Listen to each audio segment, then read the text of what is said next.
تو ایک دو مجلس میں گئی عورتیں ہماری طریقہ سیکھا ہے. ہم منع کرتے ہیں نہیں ان کو دوست مت بناؤ. اللہ کہتا ہے آج دوستی کرو گے کل تم ان میں سے ہو جاؤ گے. تو یہ زہر پھیل رہا ہے. اس لیے میں نوجوانوں سے صاف طور پر اپیل کرتا ہوں کہ کبھی بھی غیروں سے نہ ملو نہ ان سے متاثر ہو.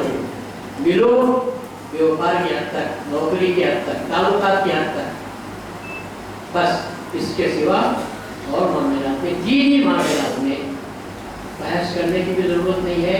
اور کیونکہ آپ نہیں جانتے, وہ جانے ہوئے تو پلان سے کام کرتے ہیں. آپ کے پاس کوئی پلان نہیں ہے, آپ کے پاس کوئی اسکیم نہیں ہے, تو آپ مار کھا جاتے ہیں.